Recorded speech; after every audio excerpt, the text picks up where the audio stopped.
And today I am on a Research Life with Me episode about Pluto in Aquarius. So I've been recording a couple of videos on myself saying, oh, I should research the last time Pluto was. And I love to research live, so you can watch me in the process and this captivate the sense of discovery. So the picture for this episode was actually created by an AI generator. And that's the website, Cyberpunk Generator AP. And that's the picture that came for Pluto in Aquarius with the style, with this style. And so that's a nice opening to this video, I believe. And I also have two other YouTube channels, and I'm doing a social experiment where I opened two channels with another election. So, okay. And so there you have them. It's Jupiter Rising Shirley that needs 45 more subscribers so I can make a live video there. And Shirley Tally, a real dreamer, which needs 48 more subscribers until I can do a live video there. And basically it is about, one was created with the election of Libra in the 11th house, and the other and Venus in the first, and the other with the election of Pisces in the 11th house with Jupiter and Neptune Pisces. Neptune was still retrograde at the time, also Jupiter. So, and that was along the new moon in Sagittarius. And I said, hey, why not? Let's start something new and see what happens. And I also have a new a Twitter account. I think it is Shirley Tally, a real dreamer. I'm not sure. So yeah, without further ado, let's begin with researching Pluto in Aquarius. So we are in AstroSeek, Astro Tools, um, aspects and transits. I think would give me a good result. Uh, well, I'll just go for yeah, aspect search engine. So Pluto, this one will give me aspects. Let's say I want Pluto in Aquarius. No, this is aspects. Wait, I know I have that. Like, I know it's there. Transits. Yeah, aspects and transits. That is the same one. Oh, okay. Okay. That is annual. I think I want something else. Oh, monthly, annual. It's not the ephemeris. It is. Oh, wait. Personal. No, do we have a good? I know it has a great. Let's do it. Pluto in Aquarius. Pluto in Aquarius. And then AstroSeek.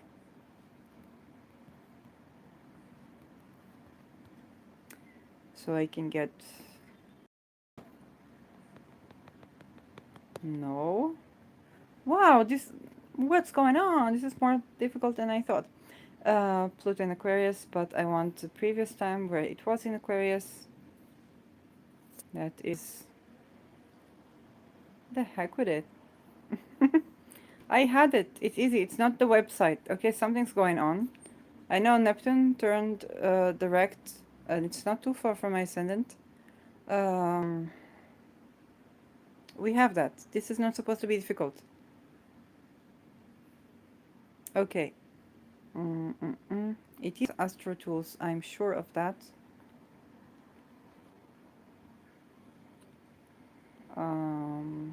Returns, not reverse engineerings.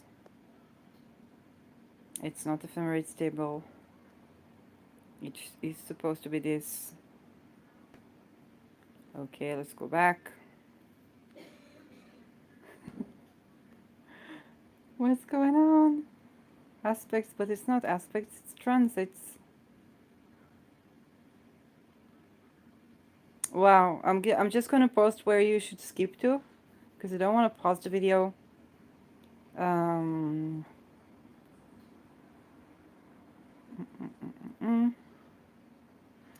Astro map, relocation time zones, moon phases.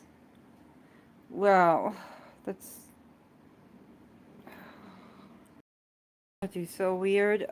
But you know what? It's going to be a bit easier in a minute, because we're going to do a search, advanced search, and that would give us advanced search.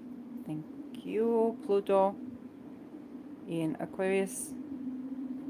So I go about it in a weird way. I'm not gonna go for the degrees or the motions, just Pluto in Aquarius. And of course, recent years we had Pluto in Aquarius, so we have people born around 1970s. I see here as of 1785. Okay, so what I'm going to look at is pretty much the scope of years we had Pluto in Aquarius previously. And that's only 4 pages, and that should give me... Okay, this is already 1550s, so I will just write down. I will just write down. Okay, so we have 1550s, and we had 1785. So around these years we have Pluto in Aquarius, and this should be around 1795, I think, is the latest I see. I also see 1304. So we have people born in 1304 with Pluto um, in Aquarius.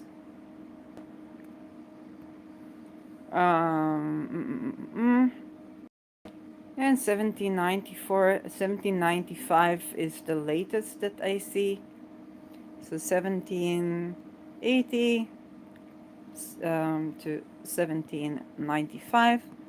I believe Pluto was not discovered in any of those years, so this is retrospective.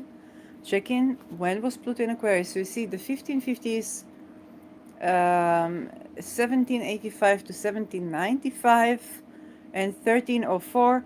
Now, what we can do is we can take one of these charts. Let's take the 1784. It's just somebody who was animating the chart.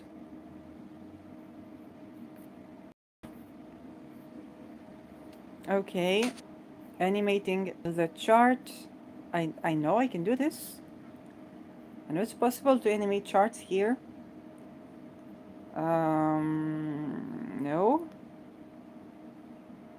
Oh, that's interesting. Why can't I animate the chart? It has chart animation. Or I would just start looking at it. I see I have a 1782, 1781, 1780s. Just correct myself, 1780s or 1781. And let's just take a look at the year. The latest, okay, so 1781. 1781, Gregorian calendar.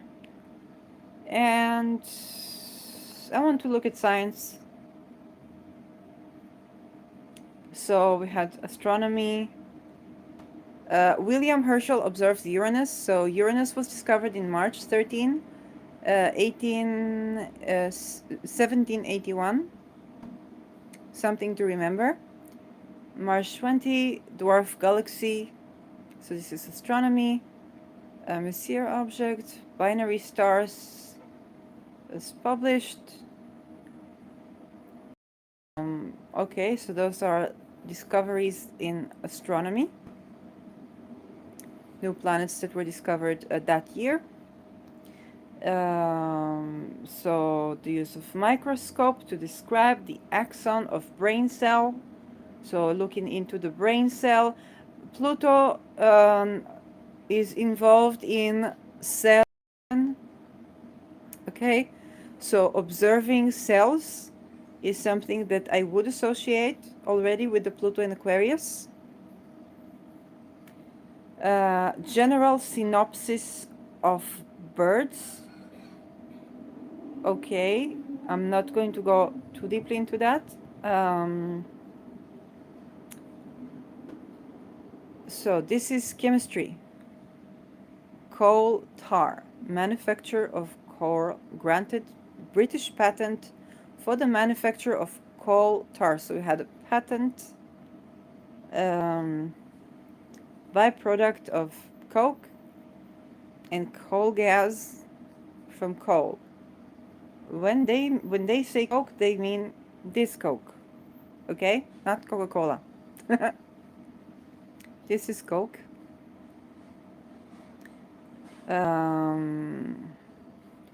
Okay, so coal gas. So this is another. This is natural resource that is from the basically from the densities of the Earth, which I would also associate with Pluto. So having a patent controlling of the natural resources that we have inside the Earth. This is something I would also associate with Pluto. And medicinally is tropical medication applied to the skin. So advances with medicine, skin, okay, to treat psoriasis and dermatitis. Well, it is probably around cell reaction is the Pluto side. Skin is Saturn, and we know that Aquarius is traditionally ruled by Saturn. So that is not only Pluto, but Pluto is definitely involved here. Awards. Copley Medal, William Herschel. So outstanding achievements in research. Electrical experiments for Stephen Gray. Okay. Okay, nice. What electrical experiments? So let's see who is Stephen Gray, English dyer and astronomer. And who was the first to systematically experiment with electrical conduction. 1729, so this is before Pluto arrived. This was when Pluto was still in Capricorn, I believe. Emphasis had been on simple generation of static charges and investigation of the static phenomena. So electric shock, plasma glows, electric shocks, very Uranus, okay. Plasma, I don't know. This is the plasma, yes. He also made distinction between conduction and insulation and discovered the action at a distance phenomena of electrostatic induction. Okay. Now, this is interesting because electrostatic is basically a sort of an Aquarian notion of electricity. And again, with the notion action at a distance, okay, so that is it is something that is more Aquarius. I wouldn't necessarily relate it to Pluto being in Aquarius. Um, just any Aquarius activation could, and was already was still in Capricorn when, but he was receiving the award for this discovery or for this experiment during Pluto. No, this is 1731. It doesn't tell me much, but yeah, but it was something that he discovered like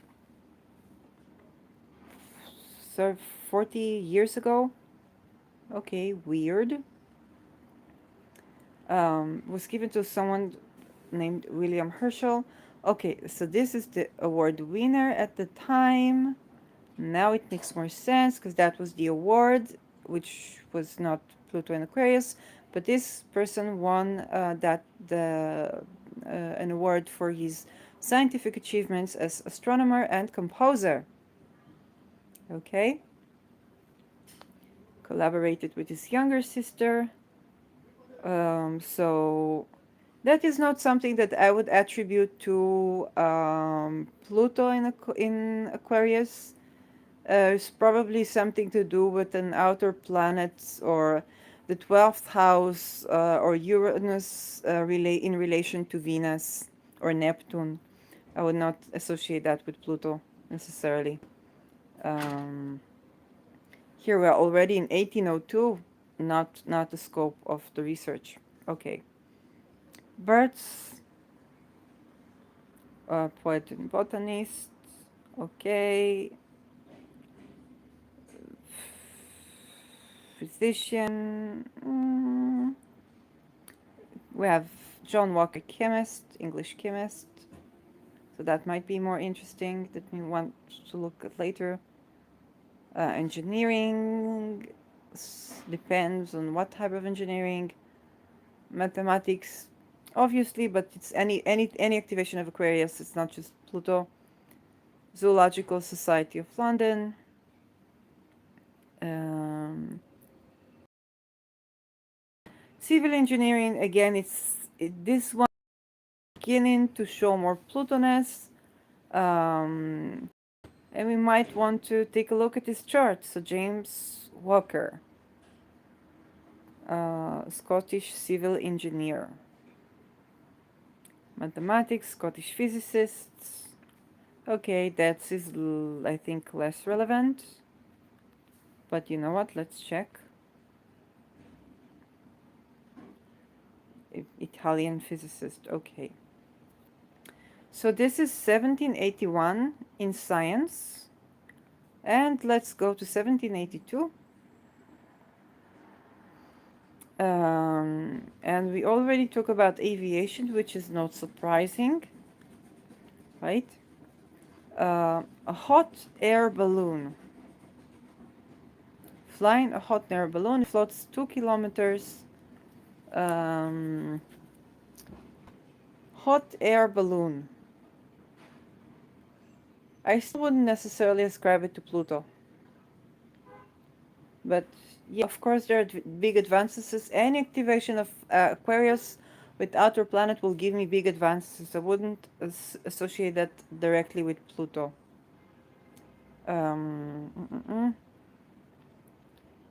Natural history of the native Chile. Many species to science for the first time. So mapping of species. So biology is relevant to some extent. So advances in biology. Chemistry, let's see.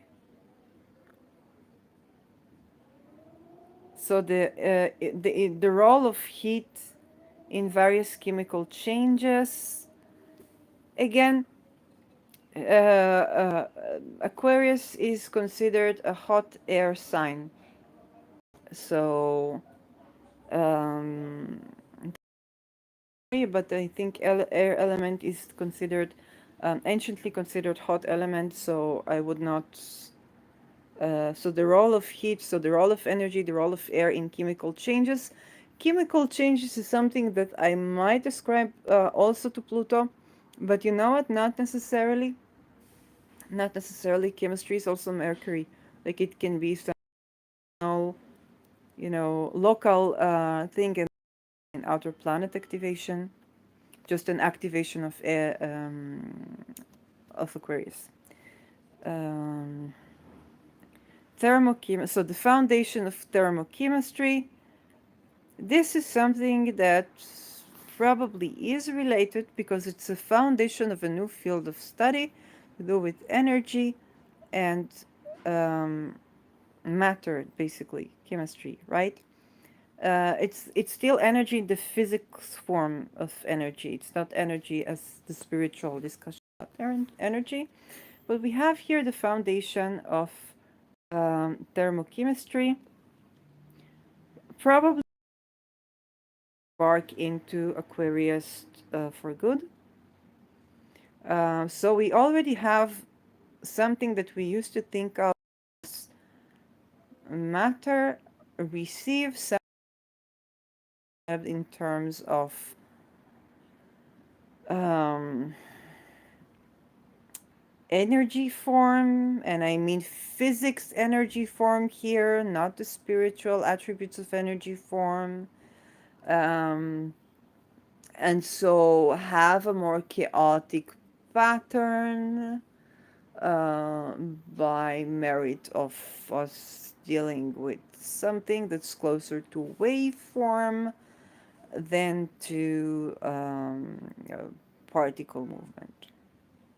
Okay, so we already begin to associate it between this change in relation in states of matter and temperature and density. I don't know if velocity was already introduced here, but that is something that I do ascribe to the passage of Pluto into Aquarius. I do think that we could get it also without other planets, but a new field of study of science is something that we can predict, that we can expect. By the way, with any outer planet moving, or even if there is an outer planet activated on planet that is in Aquarius. So again, yes, it's probably Pluto moving into Aquarius, but it's not only Pluto could do that. Medicine. So we have a new hospital. Okay. Um, researches. So books about researches about electricity, physics of electricity, um, Jung's modulus. Let's see what's that. So modulus of elasticity, tension, and compression. Okay, here we already have, elasticity is, the best way to describe elasticity is, I think, the boiling egg. Okay, although some elasticities are reversible, the boiled egg is not. You can't unboil an egg, but an elasticity change is, for example, a boiled egg. Tension and compression, a negative tension. So the compressive stiffness of a solid, yes, this is Pluto. This is Pluto. Absolutely. Because Pluto is about the essence of the essence of a solid, okay? And how, the compressive stiffness of solid. Yes, Pluto. This is Pluto in Aquarius speak. Let's see what is this module. Module Aquarius word. Um, okay. It quantifies the relationship between tensile slash gamma, I think, or theta, force per unit area, and axial strain. Epsilon. No, it's not epsilon. I don't know how do you name that in mathematics. Proportion deformation. So this stress the compression, level of compress, like how do you, when it's compressed, I see it as pressure from all, overall pressure, and axial strain. Okay, so strain is the opposite of compression, the way I see it. Forces that I think about it also as something that can be very useful for planetary motion. Linear elastic region of material determined by using the formula. Let's try to understand what's written there.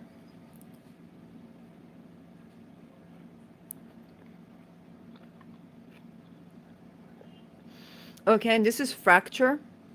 So testing the boundaries of something until it like cracks. Um, and then we have the final formula. And these are, okay, the moduli are typically so large that they are expressed not in pascals but gigapascals. So very large numbers, okay, very large quantities is something we can, dealing with very large quantities. This is, exploring the cosmos, exploring, I think about light year as measurement of space, totally Aquarius, but it's activation of Aquarius. Big numbers, again, activation of Aquarius. Any outer planet could do that. Uh, who knows? We'll see a chart later.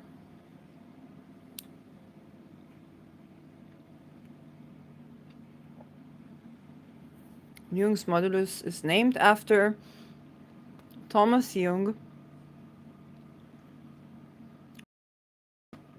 Euler,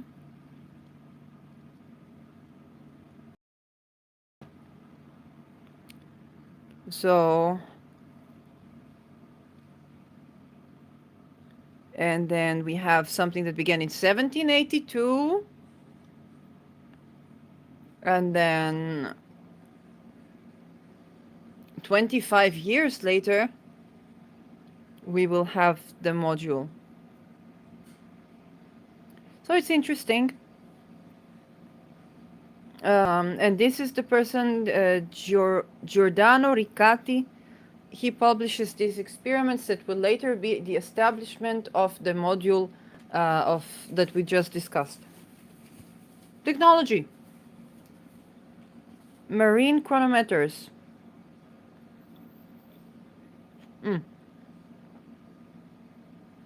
So this is an improvement on something that was already made. When were marine chronometers?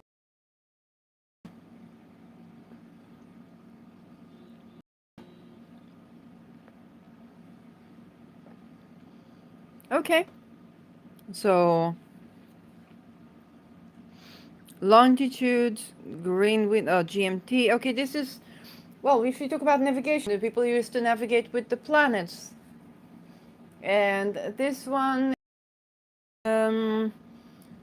sort of the relation of the arrangements of planets against, I guess, how they are seen in Earth, or where they would be positioned in Earth, and using that to navigate in a more computerized way. So you don't observe the skies, you have a map telling you where are you in the skies, even if there are clouds and you can't see, that big bear and small bear and so on and so forth. That's what I get from this. Of course, we also use probably, this is also what we need to do astrocartography. So,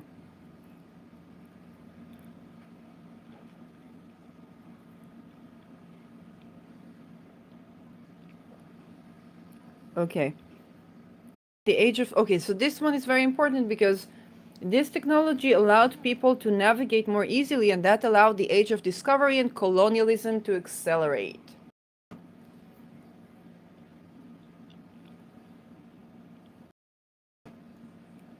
The chronometer here, this is 1844, 1860s, no longer your Pluto and Aquarius,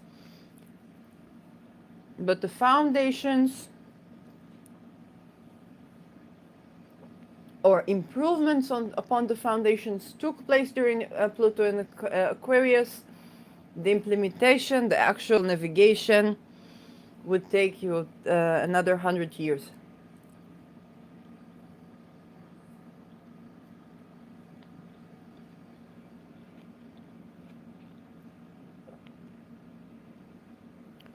So Princess Yekaterina Vorontsovia Dashkova, I hope I was expressing that correctly, pronouncing that correctly, is appointed director of Imperial Academy of Arts and Sciences in St. Petersburg. So, not something I would ascribe to Pluto and Aquarius. And awards to Richard Kirwan. He is a geologist and chemist. Theory of the plastigon. What is the plastigon?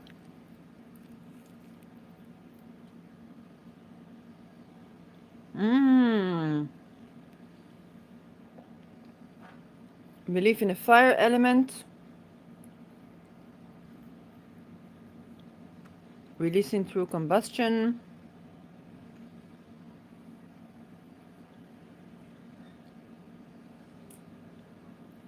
Okay. Stahl.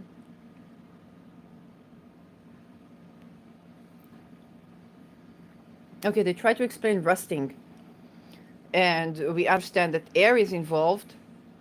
And they believe that there is some sort of a fire element that is responsible for rusting and oxidization.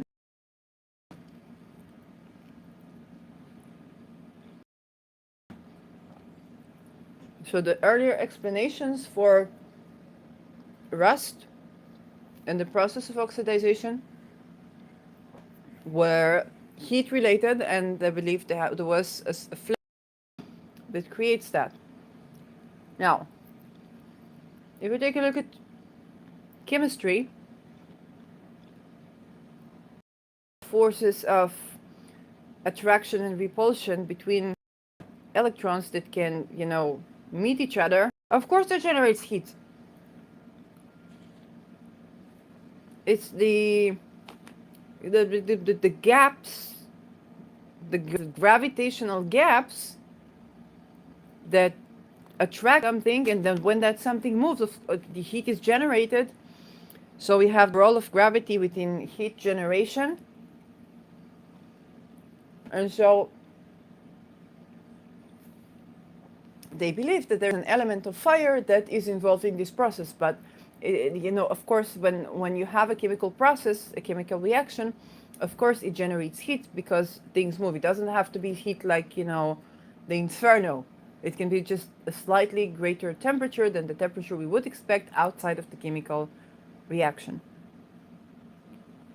Correct me if I'm wrong, So, your comments are always welcome. Phlogiston theory.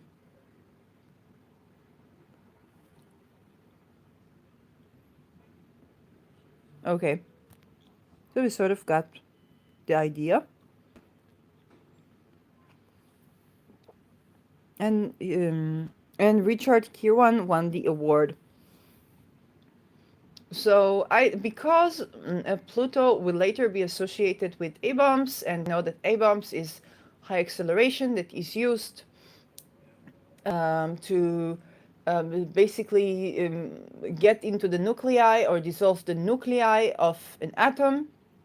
Then the heat generated in this process or the connections, a fire element involved in the process of the changes of on a cellular level, is something that we can absolutely associate with Pluto. If you go, 300 years backwards, then it is legitimate to associate Pluto with that, I believe. Um,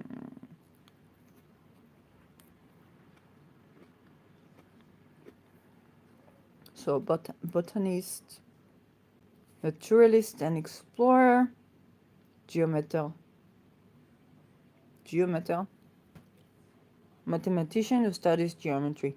Yep, so. Um,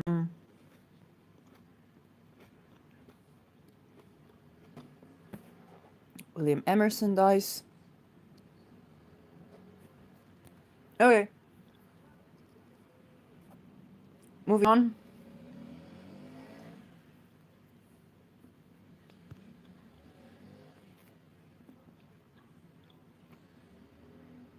What? Here's something that caught my eyes. The year is 1783, February 26th. Caroline Herschel discovers NGC 2360. So, cluster. Why was it called 2360?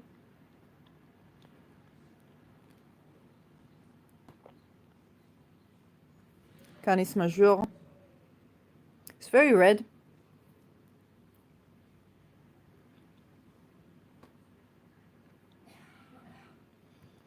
Okay.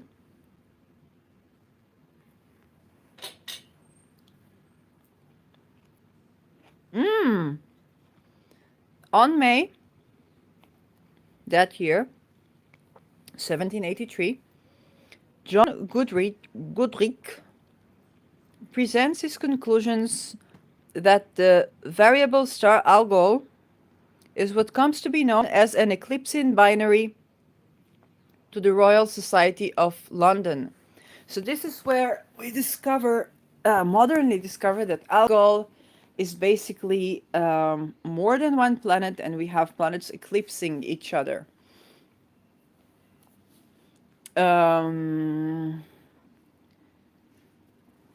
I don't know if I would associate that with Pluto being in Aquarius, or with just, hey, there's an outer planet that is in Aquarius.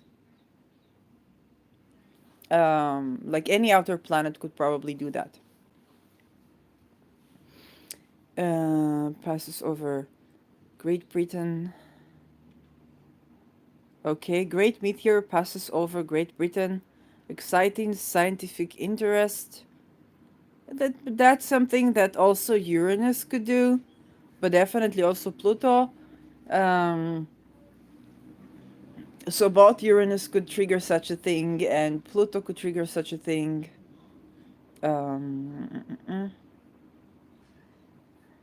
Oh, here is something that is naturally Pluto. November 27, 1783, John Michel proposes the existence of black holes, dark stars. Nothing stands more Pluto in Aquarius than you know the black holes in the cosmos. So this is completely Pluto in Aquarius. I don't think that can be attributed to any other planet. And so November 27, 18 ado, let's go back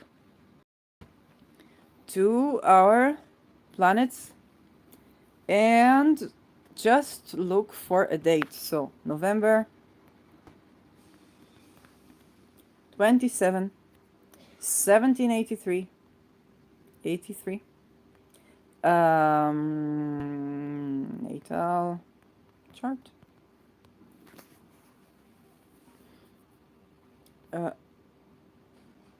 Okay. Let's see. astronumerology, but what that tells me. Uh, Sun sextile Pluto. I want to see a chart. Show me a chart, please. That's all very nice.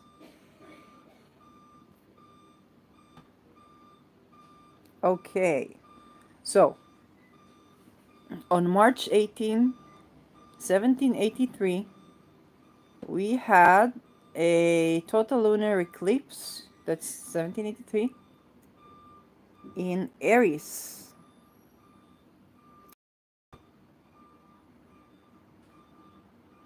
Total lunar eclipse. And then on November, no, yeah, November earlier that year, planetary position no 22. Uranus return of the United States. Let's try it with AstroSeek.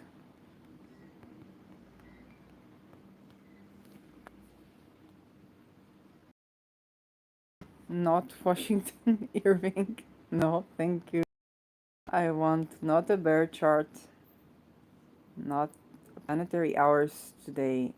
Okay, that's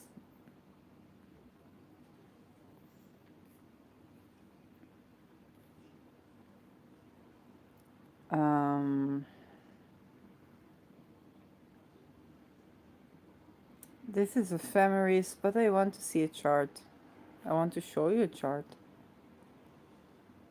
Okay, let's try to work with this one. Um,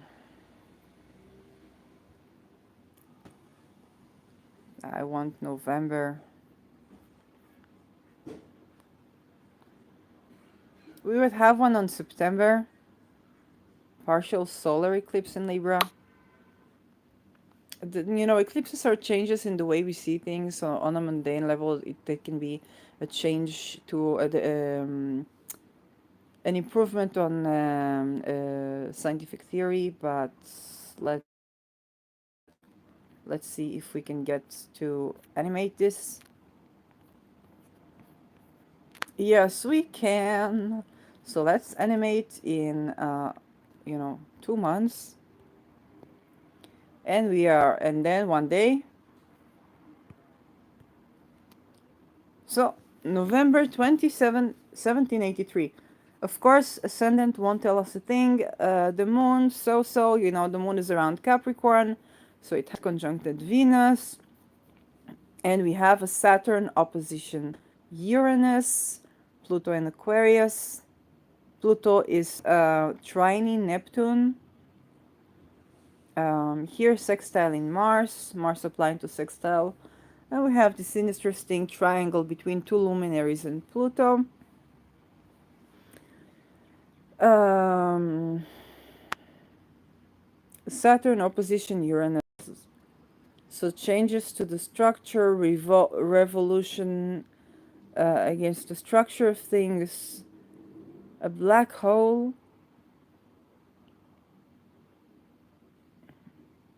I'm trying here Mercury in Scorpio, which is ruled by Pluto in Aquarius, but that's very stretched.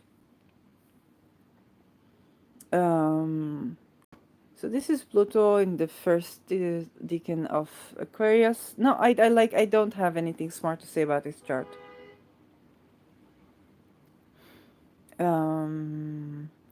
Of course, it is a time where, well, would look at this time politically, but now we're just doing science. Yeah, black holes.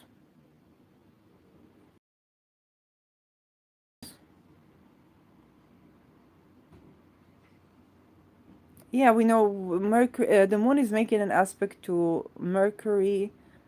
Mercury is in Scorpio, which is ruled by Pluto. Um, but it's not. None of them is contacting. They're like it's more like a moon hard aspecting Neptune. Actually, um, yeah. I don't see that's necessarily there. And, but the moon has just passed Saturn, so it could be Saturn Uranus related. Both of them rule Aquarius. It could be a time of like the conjunction.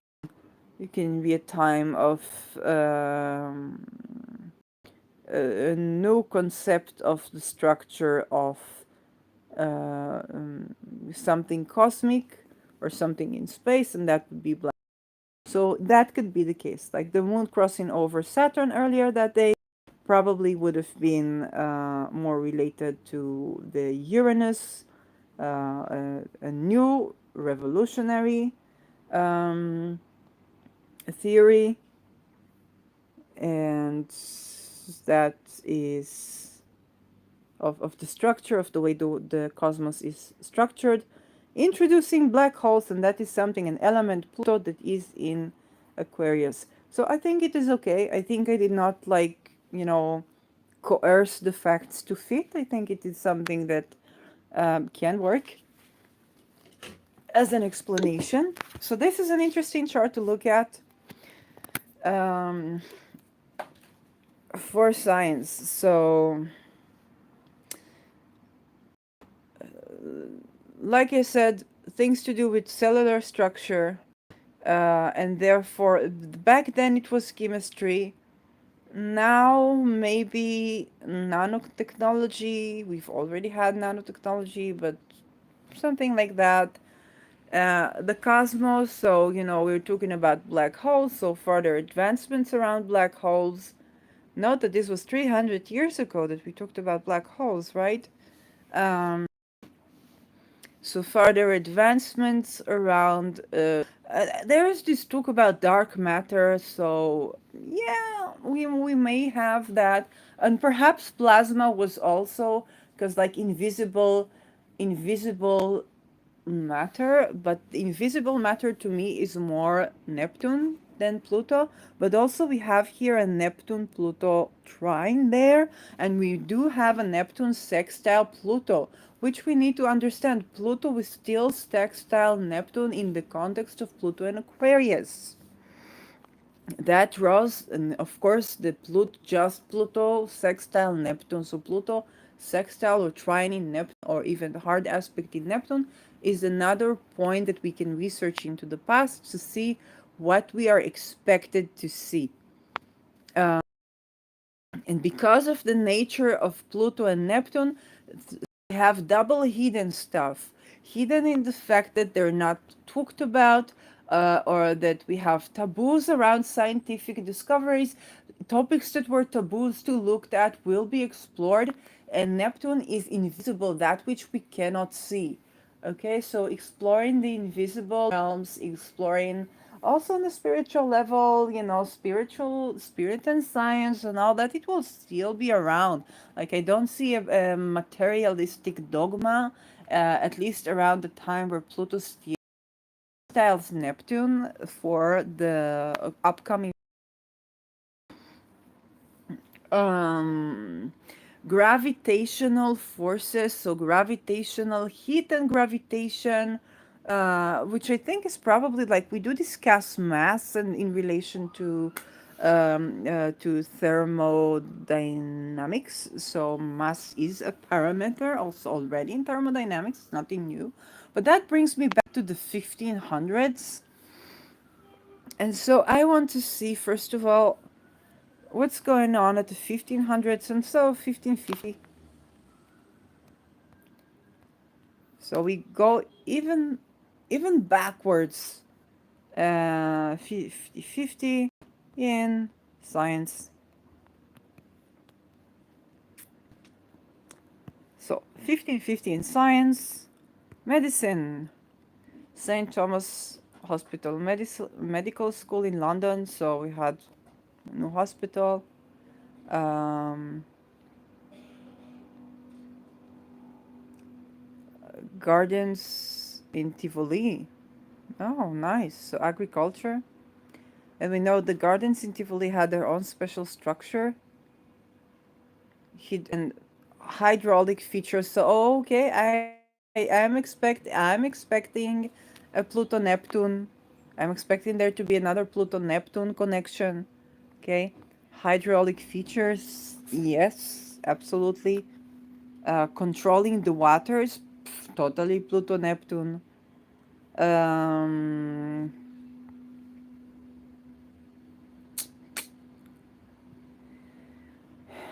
Natural sciences, Girolamo Cardano, subtilitate,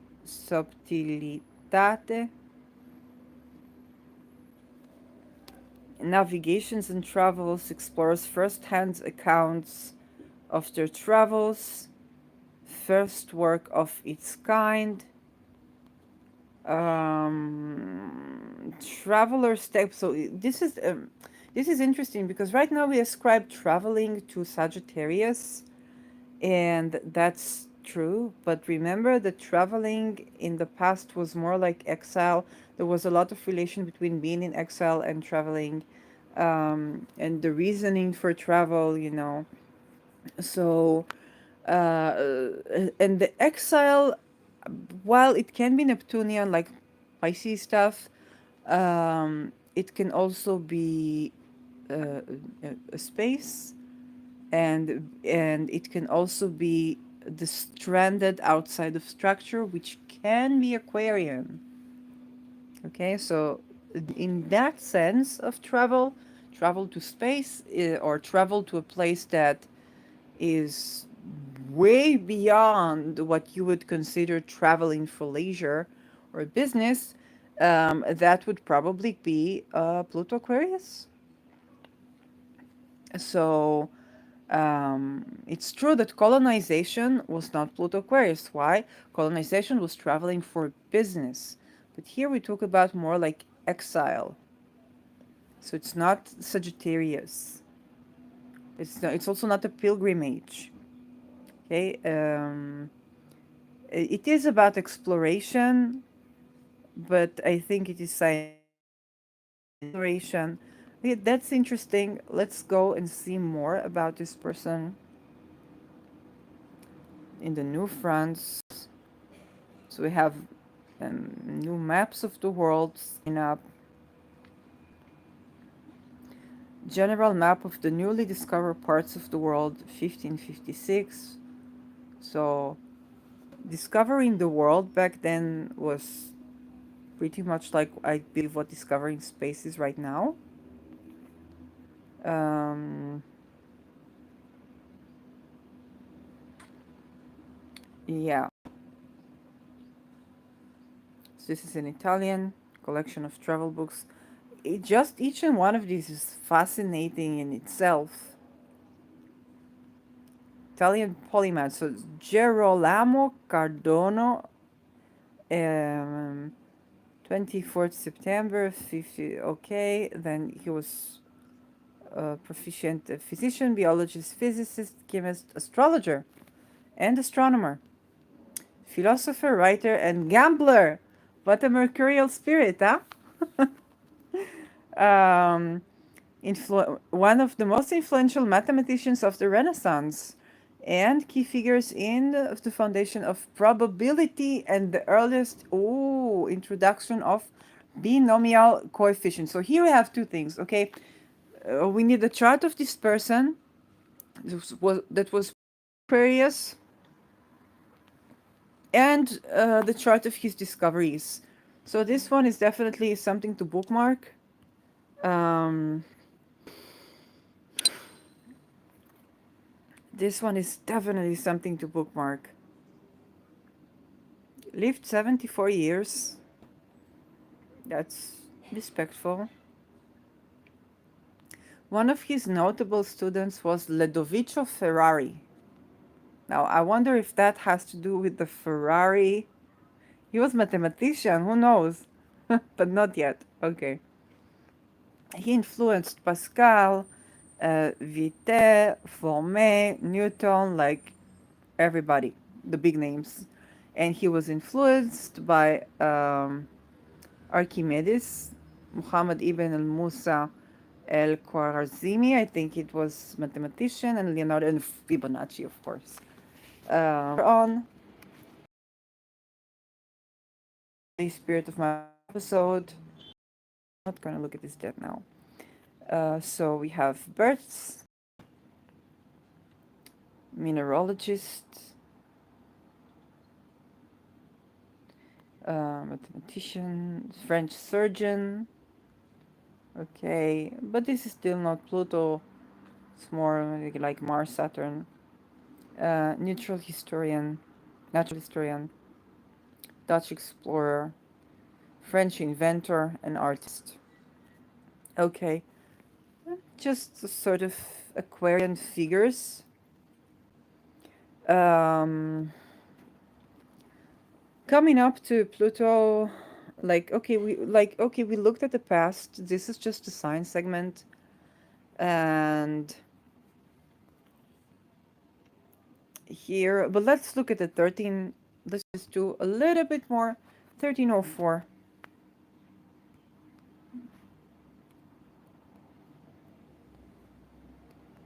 1304 in science.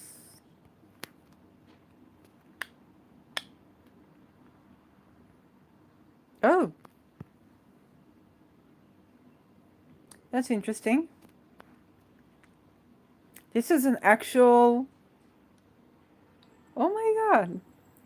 This is an actual volume of science? No, this is the issue. Oh, it's 1919. Come on. Of course. No, year. No, it's not what I'm looking for. Year. Thank you. Ibn al-Shatir. Okay. Leap year starting on Wednesday. Lovely. Julian calendar. Michael IX. Michael the Fourth.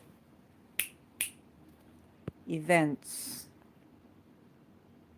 Byzantine Empire. Battle of Skafida. So this is already political.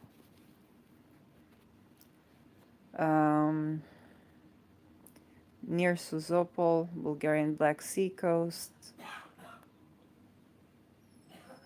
Well, that would need deeper look into because that's politics and that's totally different segments.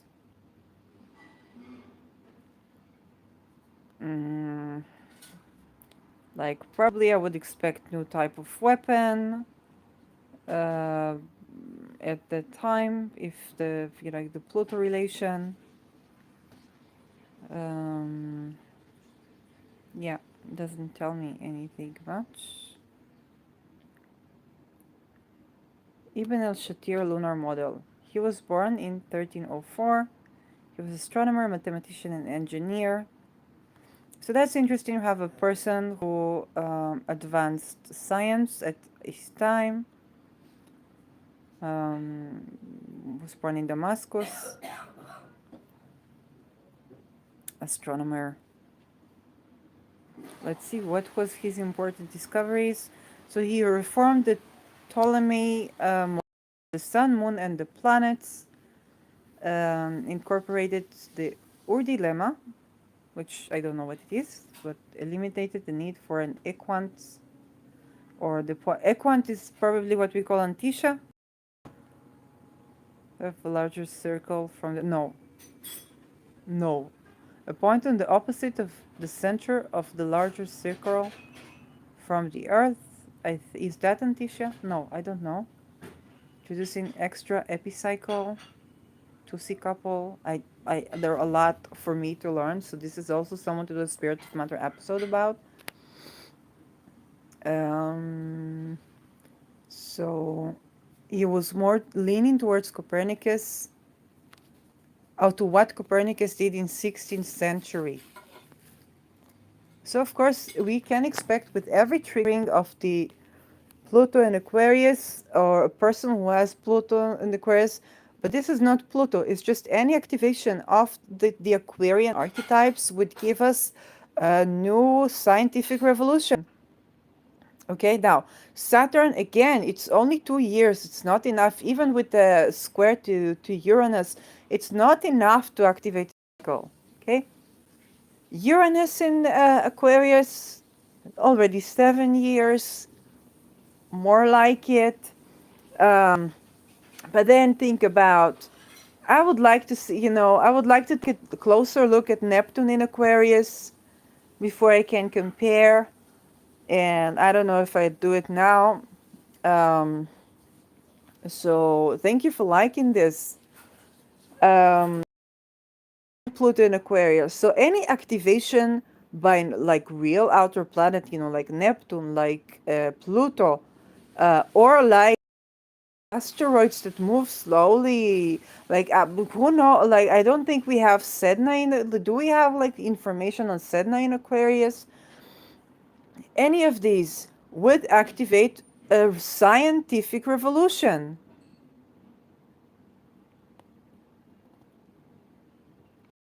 Should look at my philosophy of science background and see the type of scientific revolutions that we have and what triggered were there triggers at that time. Okay. um so yeah, I mean, Copernicus is 16th century, so that would be the 15 somethings. Um and then he was probably born already with Pluto in Aquarius himself. I need to check. So age, definitely in the coming 20 years will be people who will revolutionize science. So it's not just the era as in what we discovered at that era, but also don't forget that human beings are like walking talismans. And so a person can be born during the Pluto and Aquarius era, and then their discoveries might be when Pluto comes into Pisces, when Pluto comes into Aries, only a couple of decades later. And here we have an example of that.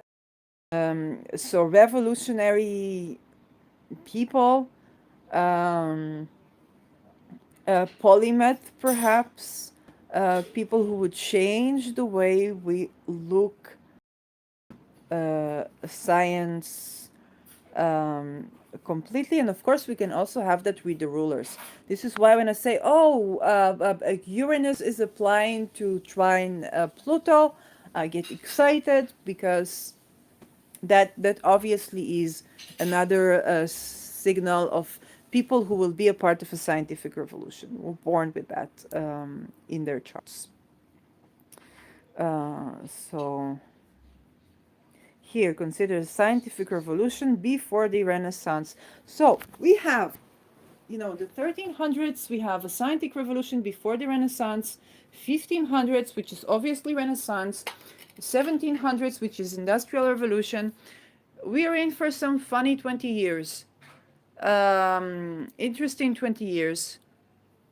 Interesting time to be around for science.